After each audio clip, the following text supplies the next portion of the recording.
Hey everybody, Michael Terry here with Joy Dog Food down here in Scriven, Georgia. Came by with Dixie to visit Jacob Weaver. He owns Ultima Hall Canine Consulting. Jacob, we met about a year ago. Reached out to Joy office. They gave me your information. Contacted you. You was in the market for a different dog food. Yep. Wasn't in a hurry to switch, but you were looking for something. Came down and visited with you. Got some information. I was still new to Joy at that time. Got some nutritional information. Just asked a lot of good questions with your background of animal health, 16 plus years, and animal behavior of 20 plus years. Just had questions I didn't know. I wanted to get you the right answers, and so we could move forward in a positive motion. So here it is a year later, and you're still buying Joy, and I just kind of want to ask you why, what you see in Joy that keeps you coming back, and share it with other people that are looking for a new dog food. Absolutely. So, like you said, it's been about a year since we've made this switch, and over the past 20 years, 23, 24 years in dealing in animal behavior, and then the 15, 16 years in animal health, I have dealt with a lot of dog food companies, a lot of brands, a lot of brands within the brand. Visited a lot of nutritional plants nationwide. Heard the song and dance of all of them. Great products. We have never moved from a dog food company or brand because of poor performance. It's typically been price increase. It's been or oral health, or some things that we thought we could get a little bit better result out of, and so never been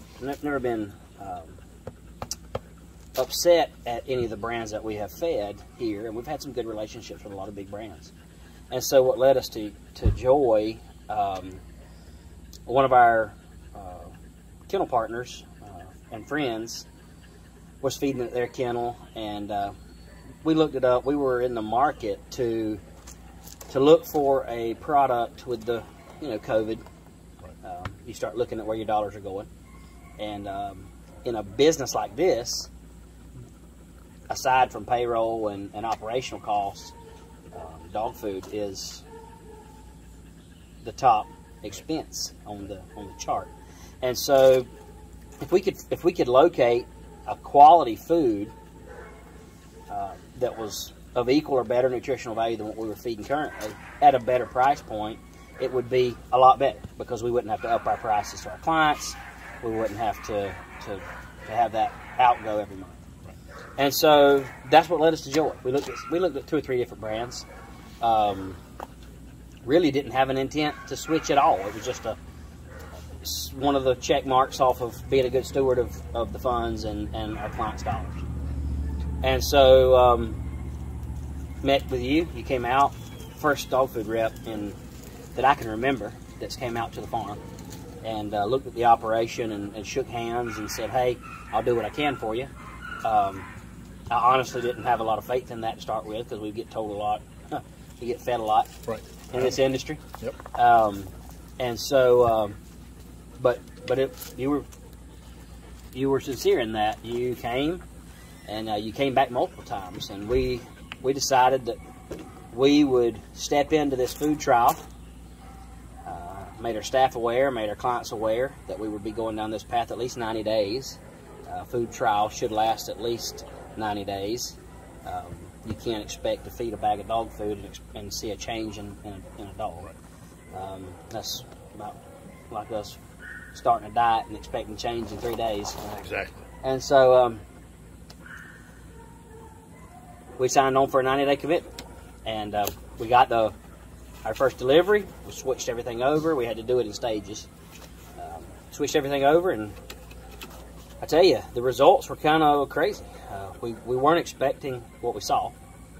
never have we probably made about four swaps of dog food in 20-something years, brands. Okay. And now I have never seen the results like we got. We had a lot of dogs that were about 60 dogs on property. And we had a lot of dogs that were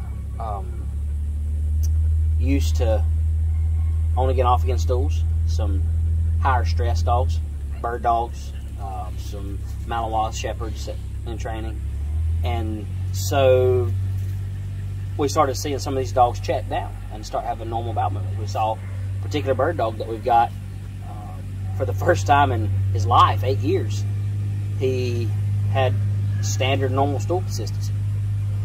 And so it was pretty fascinating to see those results. Had a client for the first time in this business from board and train programs come back and say, wow, my dog's a little overweight than when I left it. And, you know, not that was our desire, but a lot better than some of the explanations that we had to make in the past because of stress and energy burn and all of that kind of stuff. And so for us here, it has been great. We're a little different than your normal retriever kennel or houndsman's kennel or whatever. 90+% of our business is companion animal. Okay. And so our breeds are scattered from the 6-pound doodle to the 130-pound Bernese Mountain Dog. And so different GI systems, different anxiety levels, different characteristics of breeds that we get to see. And the 2420 high energy is what we've chosen to run here because it's a good baseline for all of those companion animals. It gives them enough energy, enough fullness at feeding to maintain a good body weight. But it also gives the handful of retrievers and pointing dogs and dock diving dogs and agility dogs, those dogs that are with us for different purposes, it gives them enough energy to perform as well. And so we've been super impressed with it. So you see, with the 2420, the question there again we get all the time is, what's all-around good food? And I personally tell everybody our 2420 is, I think, a middle-of-the-road feed. It goes either way. Yeah. I mean, it's great for small dogs, big dogs, high-energy dogs, low-energy dogs, and you know as well as I do the amount of feed you feed a dog in a day. For instance, I know Dixie, she gets a cup and a half a day. She's a truck dog. She's in the backseat of the truck, riding around. We get home on the farm, she runs. I'll feed her 2 cups, maybe 2.5 if she's been in the pond. Do you see that here as well? Yeah, you know, that was one of the, going back to what led us to even discuss a dog food change, the dollar. Right. And so when we discussed that, one of the things that we saw immediately was that we could feed, whereas what we were coming off of was around 5 to 6 cups standard feeding per dog a day. Do that math over 60 dogs here, right, and that tells you what you're spending on dog food. With the Joy 2420, we've been able to drop back to an average of 4 cups a day per dog, and so we're saving there on 2 cups per day. But then when you run, like if you want to dive into nutrition, when you run the math on some of these dogs and what, like you were saying, you feed Dixie a cup and a half, it's because of the K-cows. The K-cows are so much stronger than what they are in some of the other bigger brands. And so if you're looking at, you know, there's a couple of top brands that come to mind, and you know, I'm not brand dragging because there's nothing but positive things to say. But they're sitting around 450, 475 K-cows per cup. Yep. On some of the 30-20 formulas. Your 30-20 formula, which we don't feed, sits around 510. The 2420 sits around 505, still more K-cows per cup than the the 30-20 formulas that we were on. Well, and I know of a brand that I used to feed in the past. It used to be 450 kcals, Yeah. 30-20, and they went through some changes, and it's down to 406 kcals per cup. About 4. So, and that's a 30-20, so our 24-20 is still 100. Right. So what we saw from what one we came off of to Joy 24-20, we saw a 50 kcal difference and per cup. And so when you figure 50 kcals per cup on 4 cups, that's another 200 calories per cup. And so when you've got these dogs that are going through, we help a lot of kennels around in nutrition, reproduction, and advice on animal health. Right. And one of the biggest questions we get all the time, not just from clients, but from other kennels and friends of ours, is, I got this thin dog, high energy dog, high stress dog, can't maintain weight, performs well, Right. can't maintain weight, on again, off again stool. Sounds very familiar to what we came from here some time ago.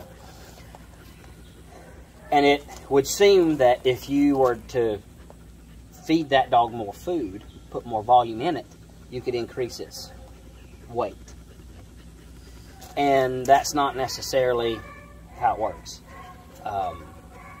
You could have a jug of water and it be half full, and then you fill it up the rest of the way.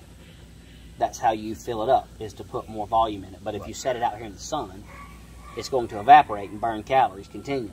And if you were to put a speed camera on it, you would be filling it up as the sun evaporated that water. And it works the same as in a dog.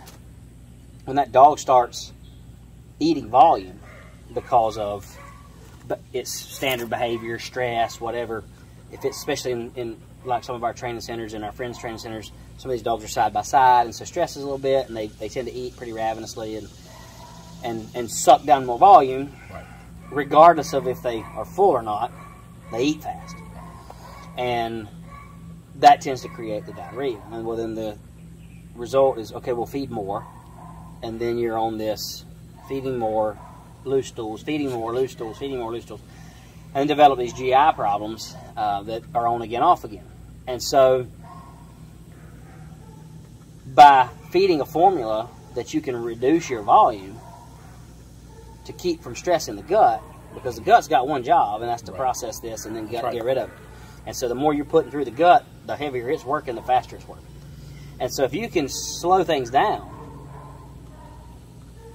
and with less volume, but put more kcals per cup in that dog, Right. you stand a better chance of gaining weight on a dog. And that's what the bird dog we were talking about, that we put weight on. That was what his situation was. He was a ravenous eater. You could feed him 8 cups if you wanted to, and he'd eat it. And that would then create more loose stools. And we would never fix that slim, very lean, over lean, if you will, dog until now. He's... Well, I think with what you're saying is, I get a lot of calls. I know the office does too. People are always saying, hey, my dog's got loose stool. I'm feeding it this much. I had a gentleman today, matter of fact, and I was at his kennel the other day, and I said, cut it back a half cup. And he goes, man, I can't believe just 2.5 cups a day. And I said, just try it and see. He goes, hey, I just want to let you know. Cut it back, and the stool's perfect. Yeah. I think the end user has got in such a mindset that, well, if it's got loose stool, it needs more. Yeah. It's volume. complete More volume, not necessarily more calories. Right. It needs more calories. It does need more calories, most likely. Right. But it doesn't necessarily need more volume. And with Joy, what people need to realize is so nutritious, they need to cut it back and keep cutting it back until that dog has a good stool. And it is hard for people to believe that it does not take that much dog food. I mean, it is a shock. I mean, I look at her and think, how does she run on a cup and a half a day? But let's be honest, she's riding in the back of the truck. Like me, I can't eat a lot sitting in the truck all day. Now, if my activity increases, we got to put more in. But activity's low, less feed. Yeah. So for sure, this Mary, you know, she's one of my farm dogs, and she hangs out with me and rides the buggy, goes to town. Bird season, she's riding with me, picking up birds. But otherwise, maybe 10% bird dog, 90% farm dog and friend. She's on an auto feeder. I don't even regulate what she eats. And you see what kind of shape she's in. Right. If she wanted to go eat 40 cups, she could. She has access to it. But she self-regulates. Good. And there's dogs that you couldn't trust to do that with. Right. But when you're in we talked about it before, when you've got a client that's feeding a dog at home, that energy burn is nowhere near of that dog in a training environment. Right. Training environment, that stress level, and I'm not talking about negative stress, I'm just talking about stress. Right. I mean, when you put a dog in training, there's a level of stress. There's not necessarily from the leash work, but from the environment of itself. The up and the downs of trainers coming in and out of a day, buggies coming by the kennel, the dog actually executing its work, and so forth.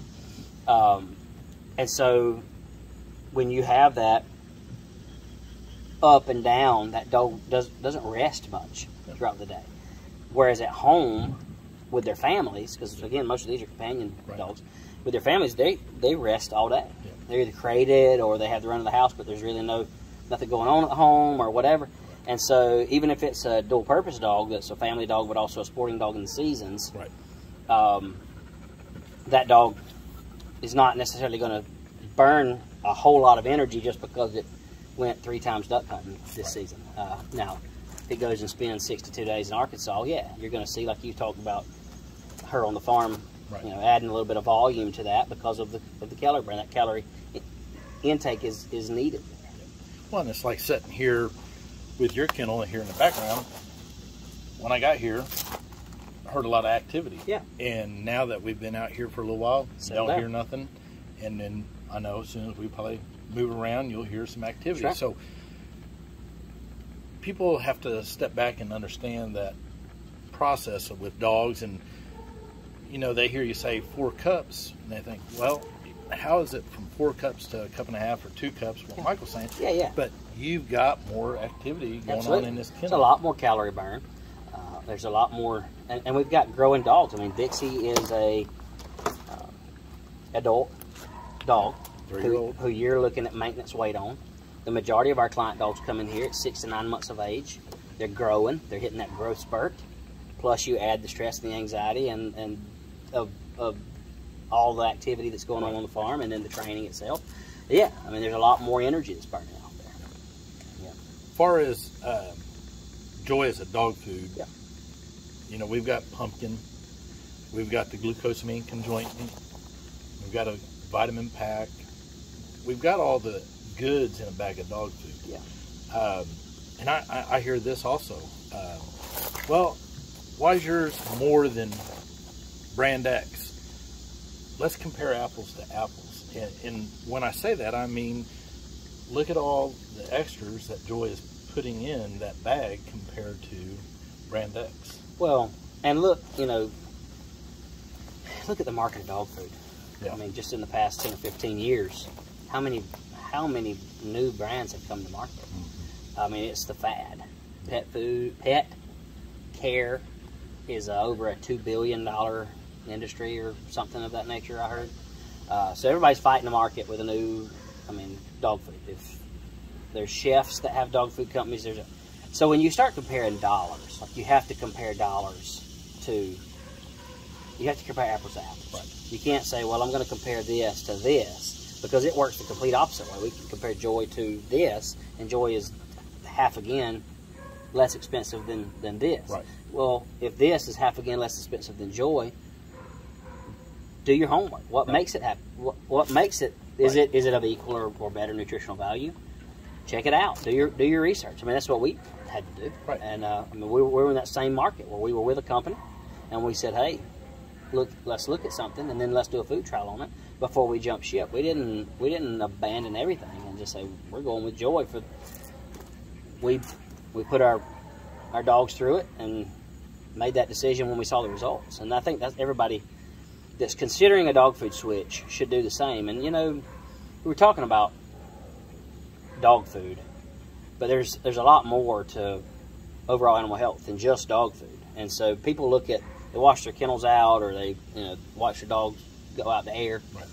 and they, oh, my dog's got loose stools, or my dog is lean. And so we always look back at nutrition and say, what can we do to fix this?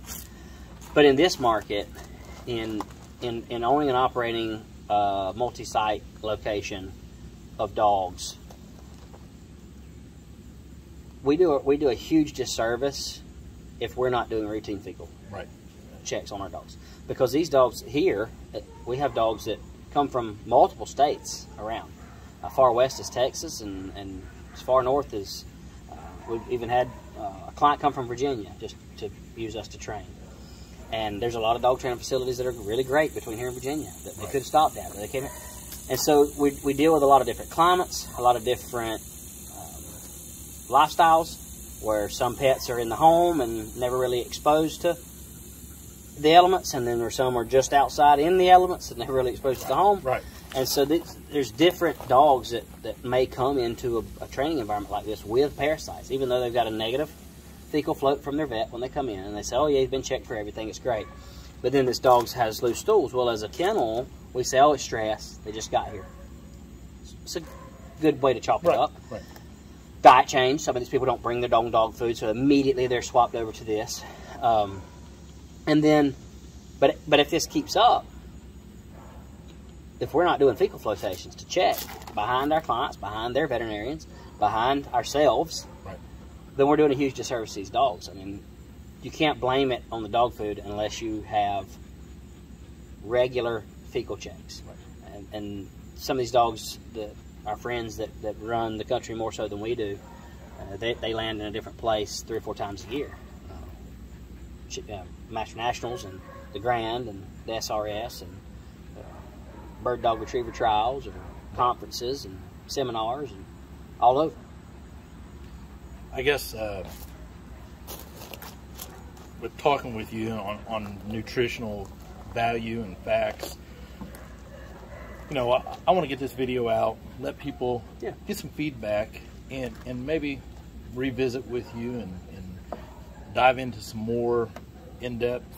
And maybe what we'll do is take a poll and say, okay, what does people want to hear? And then also, we got some great vets that have come on board and get kind of maybe a round table discussion going one day, and then also, just get input from different areas, areas as far as different states, different backgrounds. But I wanted to start out, I know, like I said, we've been working with you for about a year. I was down here close, and I thought, well, I'll run over and visit with you and just see how everything was going. The dogs look great. I mean, I walked through the kennel and seen how clean, and it makes me feel good as a rep coming through a kennel and seeing stool, fecal, whatever you want to call it, being consistent when you're walking down through there. Well, it helps from a business side of things too. Everybody that runs or manages a kennel, dog food, like we discussed, is one of the bigger priced items that as we expense to this. But you also have to look at cleanup and man hours. Right. And so when you've got dogs, say you run 60 dogs, if 10% of those or 15% of those dogs are having on again, off again loose stools, and through the night, they paint their kennel. Mm-hmm. That instead of a smooth transition in the morning on washout and airing, that you got a job. And I mean, you could increase if 10 or 15 of those kennels are just destroyed. I mean, you increase your workload by 45 minutes. Right. That's on a per wash. So you do that a couple, 3 times a day. It starts costing you man hours. Well, then you have to start factoring that into your bag of dog food too, and then your kcals per cup, and how many cups. I can tell you just from our facility here, not considering the price alone, just in volume. So take price out of it, just volume alone. We can feed with the same amount of food. We can feed 6 more dogs a day than we were feeding with our other. Okay. And you do 6 dogs a day, 7 days a week, 365. This place doesn't shut down. Right. That starts adding up. I figured it up. It was 47.5 bags a year is what we're saving, is what what we're seeing in difference with dogs that are not nearly as lean, Right. not nearly as GI stress.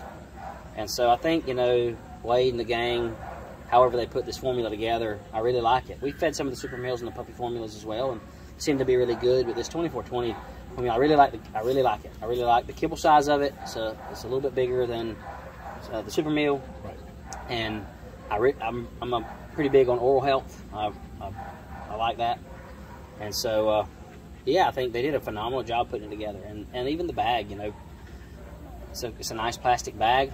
It keeps, unless it's easy to see if it's been broken when you pick it up, because it's either got an air gap in it or it doesn't, and preserves everything. Every time we bust a new bag open, it's nice and moist. I think everybody in the office done their homework. They did. Done his homework on the packaging. They did. I'm not ever embarrassed to say, here's what our bag looks like. Right. Our bag presentation is spot on. Yeah, I think so. And, you know, like I said, And we're fortunate, you know, we're here in southeast Georgia, beautiful pine woods. We have been fortunate to have a good friend of ours recently. It was a little difficult to get it first. Yes. We jumped through a lot of Yes, hoops to get it down here. You even drove Yeah. 5 or 6 bags from Kentucky down here to the farm to get well, us we didn't going. want you to go all. I mean, Right, you just got on it, Yeah. and it was at that 90-day mark, and you called and said, "Oh my gosh." I think it was through the holidays something. It was holidays. And I was like, And you hit the road, and I was really shocked about that. But what's cool now is, fast forward a year, is a really good friend of ours yep. across the river, Yep. Mr. Woody Folsom, has decided to bring it in to his feed store there in Baxley. Yes, sir. And we're excited to see that. It's going to help us out a lot here on the farm. You got some great distribution that gets it to him, and I think it's going to be a good deal. So I think Woody's going to see. I thought it was move. neat. Yeah, I thought it was neat today when I was over there at the feed store. Just done a little video, and no more than it aired, his phone rang, and the guy said, "Do you have the Joy 24-20? And what's the pallet price?" Yeah. And I told him. He said, "Hold it, I'm on my way." Yeah. I think he told me he signed on and got a couple 3 pallets. Yep. Just to see what it was about, and it delivered today. Yeah, and he's already And he sold out of it. Yeah, so I mean, Yeah. it's people are wanting the feed, Yeah. and getting it down in this area is a great thing, and it was with your help. Yeah. Meeting with Mr. Woody. Woody's good people. Yeah, They take care of him. And you know that's what we want for feed stores. We like good, reputable feed stores. You know, we got to look at it from our brand too. Is we want to go in a quality feed store. Absolutely. This is going to stand behind the product. Right, and people that are willing to be educated. Because what I like to do is when we put the feed in a store, and they got multiple employees, tell me a time and a date when I can sit down with your employees so we can educate them so they know how to talk about the dog food. So many feed stores nowadays, unfortunately, have fell in this realm of, well, whatever they bring up is what we're going to sell them. That's right. And we want to educate people. We want people to know. That's why we're doing this video. That's right. To get the word out there about nutrition. And this is the first step of many to come. It helps us out a lot too, because we have clients that I told you to come from all over, but we do have a lot of clients. We have a location on St. Simon's Island, and we have a location in downtown Jessup. And we have a lot of clients that use us from those areas for their training.